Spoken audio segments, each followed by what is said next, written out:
Louisiana beer reviews. Guinness Extra Stout.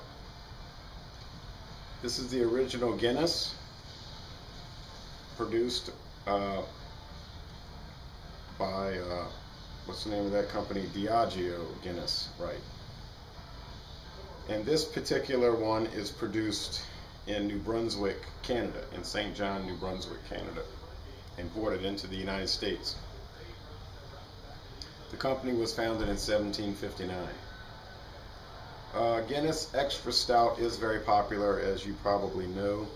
It's 6% alcohol, gets very high ratings, and 85 out of 100 on Rate Beer. Well, maybe not very high. High. Gets a B on Beer Advocate. The Bros gave it a B+. It only gets a very fine rating on the Beer and Me, which is good, but not great, sort of like a B, what you'd get on Beer Advocate. And I actually gave it a C on Beer Advocate when I reviewed it last October.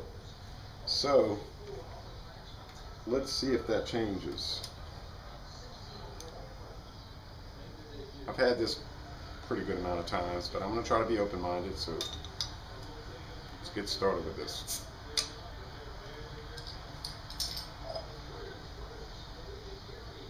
A lot of smoke coming out of here, a whole lot of smoke.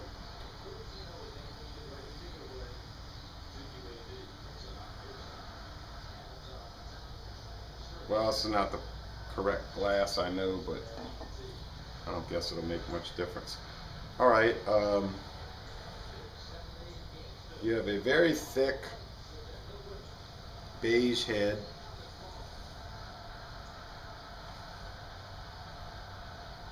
And I'm sorry for my voice, I had a bad cold last week and I'm pretty much over it now, but it just affected my voice. And you have a very dark ruby appearance. Very dark ruby appearance. So it's a nice looking stout. Let's go ahead and give it the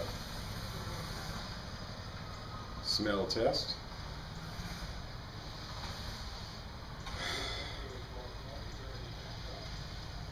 Boy, you really pick up dark cherries. I mean, that is the standout aroma that I'm picking up. Dark cherries.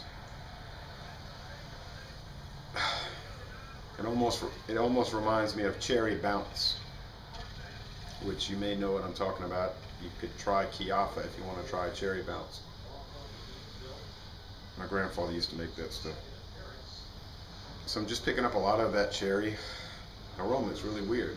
It's a good aroma. I'm gonna have to go buy some Dr. Pepper cherry flavor. Just kidding. All right, now the taste test.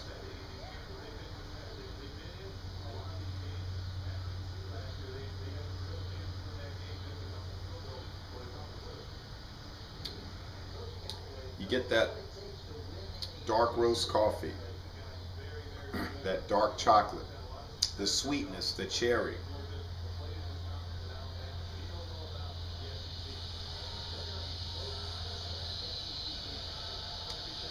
At the end of the sip, you get a pretty nice amount of hop bitterness there. So that's a good hop presence.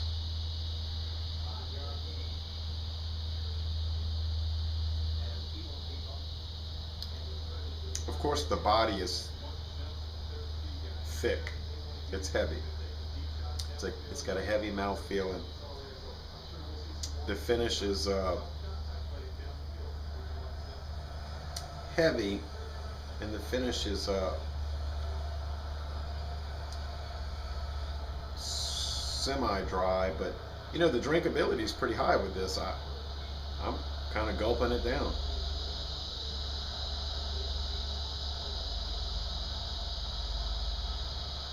So I wouldn't really say this is a sipper.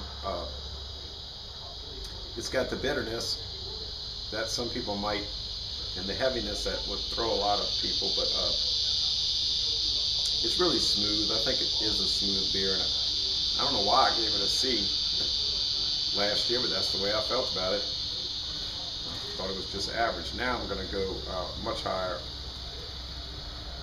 I think this is an A. I think it is excellent.